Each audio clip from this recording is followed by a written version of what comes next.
सफला एकादशी व्रत कथा। चंपावती नगरी में एक महिष्मान नाम का राजा राज्य करता था। उसके 4 पुत्र थे। उन सब में लुम्पक नाम वाला बड़ा राजपुत्र महापापी था। वह पापी सदा परस्त्री और वेश्यागमन तथा दूसरे बुरे कामों में अपने पिता का धन नष्ट किया करता था। सदैव ही देवता ब्राह्मण वैष्णवों की निंदा किया करता था। जब राजा को अपने बड़े पुत्र के ऐसे कुकर्मों का पता चला तो उन्होंने उसे अपने राज्य से निकाल दिया। तब वह विचारने लगा कि कहाँ जाऊं, क्या करूं। अंत में उसने चोरी करने का निश्चय किया। दिन में वह वन में रहता और रात्रि को अपने पिता की नगरी में चोरी करता तथा प्रजा को तंग करने और उन्हें मारने का कुकर्म करता। कुछ समय पश्चात सारी नगरी भयभीत हो गई। वह वन में रहकर पशु आदि को मारकर खाने लगा। नागरिक और राज्य के कर्मचारी उसे पकड़ लेते किंतु राजा के भय से छोड़ देते। वन में एक अति प्राचीन विशाल पीपल का वृक्ष था। लोग उसकी भगवान के समान पूजा करते थे। उसी वृक्ष के नीचे वह महापापी लुम्पक रहा करता था। इस वन को लोग देवताओं की क्रीड़ास्थली मानते थे। कुछ समय पश्चात पौष कृष्ण पक्ष की दशमी के दिन वह वस्त्रहीन होने के कारण शीत के चलते सारी रात्रि सो नहीं सका। उसके हाथ पैर अकड़ गए।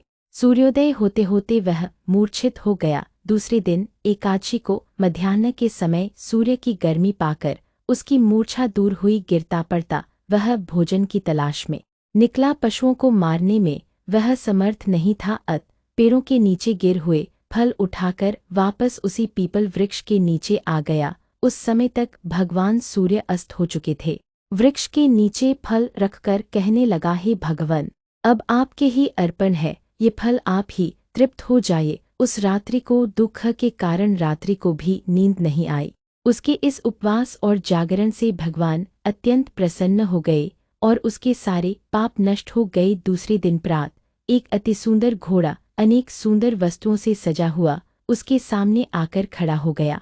उसी समय आकाशवाणी हुई कि हे राजपुत्र, श्रीनारायण की कृपा से तेरे पाप नष्ट हो गए हैं।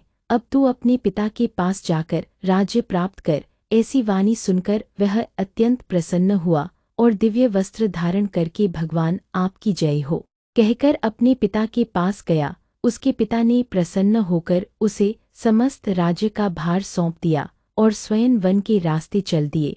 अब लुम्पक शास्त्रानुसार राज्य करने लगा। उसके स्त्री पुत्र आदि सारा कुटुंब भगवान नारायण का परम भक्त हो गया।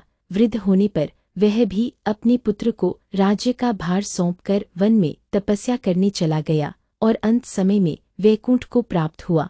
जो मनुष्य इस परम पवित्र सफला एकादशी का व्रत करता है उसे अंत में मुक्ति मिलती है। जो नहीं करते वे पूंछ और सींगों से रहित पशुओं के समान हैं। इस सफला एकादशी के माहात्म्य को पढ़ने से अथवा श्रवण करने से मनुष्य को अश्वमेध यज्ञ का फल मिलता है। बोलो ओम नमो नारायण। एकादशी माता की जय।